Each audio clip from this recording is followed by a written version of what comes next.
कल एक स्टूडेंट ने एक वीडियो पर कमेंट किया कि सर मेरा 12 क्लास का रजिस्ट्रेशन हो गया, इतने इतने पैसे लगे। अब ये सोच करके मुझे भी जरा कन्फ्यूजन लगा कि हो सकता है कि जब इस बच्चे को कन्फ्यूजन है तो बहुत सारे और भी स्टूडेंट हैं जिनको हो सकता है ये कन्फ्यूजन हो। क्या 10th में आकर के दोबारा रजिस्ट्रेशन होता है? क्या 12 क्लास में आकर के दोबारा रजिस्ट्रेशन होता है? क्योंकि आपको पता है कि 9th वालों का 10th में एडमिशन चल रहा है, 11th वालों का 12 क्लास में एडमिशन चल रहा है। एडमिशन तक तो ठीक है, लेकिन एडमिशन के बाद रजिस्ट्रेशन क्या दोबारा होगा? क्योंकि आपको याद होगा कि 10th वाले जो अभी 10th में जा रहे हैं, जब ये 9th क्लास में थे तो उनका रजिस्ट्रेशन हुआ था। और उसी प्रकार से जो 12 में इस साल जाने वाले बच्चे हैं, जब वो 11th क्लास में थे तो 11th क्लास में रहते हुए ही उनका भी रजिस्ट्रेशन हुआ था, पंजीयन हुआ था। तो जब एक बार पंजीयन हो गया था तो फिर ये दोबारा क्या हमें 10th में आने के बाद या 12 क्लास में आने के बाद दोबारा से रजिस्ट्रेशन कराना पड़ेगा? ये बातें तो क्लियर होंगी ही होंगी। साथ ही हम इस बात की भी चर्चा करेंगे कि 10 क्लास और 12 क्लास में अब कौन कौन से काम हमारे होने वाले हैं। देखिए, पहली बात आप समझ जाइए कि जो मैट्रिक और इंटर का एग्जाम देने का जो प्रोसेस होता है बिहार स्कूल एग्जामिनेशन बोर्ड के अंदर, तो मैट्रिक और इंटर का एग्जाम देने के लिए प्रक्रिया क्या है? सबसे पहले एडमिशन, एडमिशन के बाद रजिस्ट्रेशन, रजिस्ट्रेशन के बाद एग्जामिनेशन फॉर्म भरना होता है, उसके बाद आता है एडमिट कार्ड, उसके बाद अगर इंटर वाले हैं तो उनका होता है प्रैक्टिकल एग्जाम, उसके बाद आता है फाइनल एडमिट कार्ड और उसके बाद हो जाता है आपका फाइनल एग्जाम। यानी पहले एडमिशन, तब रजिस्ट्रेशन, तब एग्जाम फॉर्म। जिसका एडमिशन होगा केवल उसी का रजिस्ट्रेशन होगा, और जिसका रजिस्ट्रेशन होगा केवल उसी का एग्जाम फॉर्म भराएगा, और जिसका एग्जाम फॉर्म भराएगा केवल उसी को मौका मिलेगा फाइनल मैट्रिक इंटर के एग्जाम में शामिल होने का। अब किसी का एडमिशन छूट गया तो रजिस्ट्रेशन नहीं होगा, किसी का रजिस्ट्रेशन छूट गया तो एग्जाम फॉर्म नहीं भराएगा, और जब एग्जाम फॉर्म नहीं भराएगा तो फिर वो मैट्रिक इंटर का एग्जाम भी नहीं दे पाएंगे। लेकिन आपको यह भी समझना है कि एडमिशन कभी भी होता है तो 9th में होता है, 9th से फिर ऑटोमेटिक बच्चे 10th में आते हैं। उसी प्रकार से एडमिशन कभी भी होता है तो 11th क्लास में होता है, 11th क्लास के बाद बच्चे इंटरनली प्रमोट करके 12 क्लास में भेज दिए जाते हैं।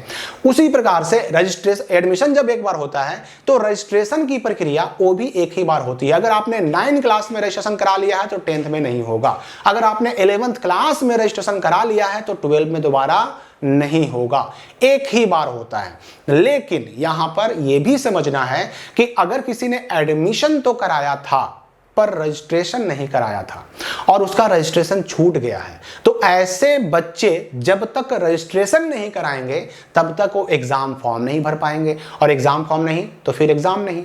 तो ऐसे बच्चों को रजिस्ट्रेशन कराने का मौका मिलेगा, लेकिन केवल उन्हीं को जो पहले से करा चुके हैं 9 या 11 क्लास में रहते हुए, उनको दोबारा से रजिस्ट्रेशन नहीं कराना है। वो चाहे भी तो नहीं करा सकते हैं, क्योंकि रजिस्ट्रेशन एक ही बार होता है, दोबारा लेगा ही नहीं। दोबारा रजिस्ट्रेशन करने का अगर प्रयास भी किया गया ना तो ये सक्सेस ही नहीं होगा, सक्सेसफुल ही नहीं होगा, सबमिट ही नहीं होगा। तो जिनका छूट गया है ना, केवल वही बच्चे दोबारा रजिस्ट्रेशन करेंगे, और ऐसे बच्चों का छूटा हुआ रजिस्ट्रेशन डेट आने वाला है। जनरली जो है ना, ये जून, जुलाई, अगस्त तीनों में से किसी महीने में 2 से 3 बार आता है छूटे हुए बच्चों के लिए। तो जाहिर सी बात है कि जो बच्चे 2026 ईस्वी में बिहार बोर्ड से या तो मैट्रिक का एग्जाम देने के इच्छुक हैं या फिर इंटर का एग्जाम देने के इच्छुक हैं, ऐसे बच्चों को रजिस्ट्रेशन तो हर हाल में कराना पड़ेगा। जिनका रजिस्ट्रेशन 9 और 11 में रहते हुए ही हो गया है वो बिल्कुल टेंशन फ्री रहिए। अब आपको डायरेक्ट एग्जाम फॉर्म भरना है जो अगस्त में शुरू हो जाता है। जनरली अगस्त से सितंबर होते होते एग्जाम फॉर्म शुरू हो जाता है। तो एग्जाम फॉर्म शुरू होने से पहले रजिस्ट्रेशन का एक बार फिर से डेट आएगा, और केवल उनके लिए आएगा जिन्होंने 9 और 11 में रहते हुए रजिस्ट्रेशन नहीं कराया था। तो वो पहले रजिस्ट्रेशन कराएंगे और तब वो एग्जाम फॉर्म भरेंगे अगस्त से सितंबर आते आते जो डेट आएगा उसमें। और जिन्होंने ऑलरेडी रजिस्ट्रेशन करा लिया है वो बस डायरेक्ट क्या करेंगे, तो डायरेक्ट अगस्त और सितंबर में जो एग्जाम फॉर्म भराएगा मैट्रिक इंटर 2026 के लिए, वो डायरेक्ट एग्जाम फॉर्म भरेंगे। ये बात आप समझ गए होंगे।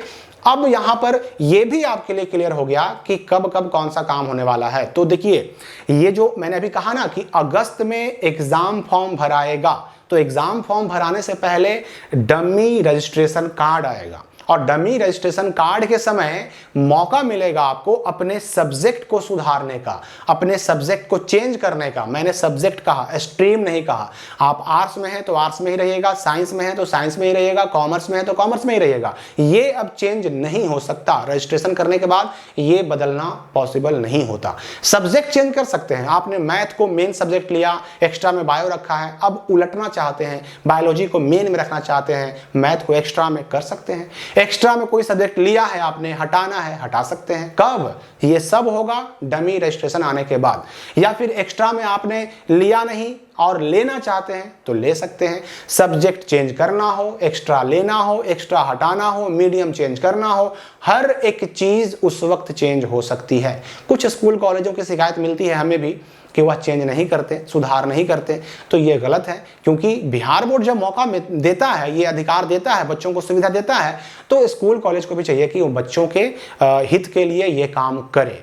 तो ऐसे मौके पर आपको अपने स्कूल कॉलेज से रिक्वेस्ट करनी चाहिए, उनसे मिलना चाहिए ताकि जो है आपका काम हो सके।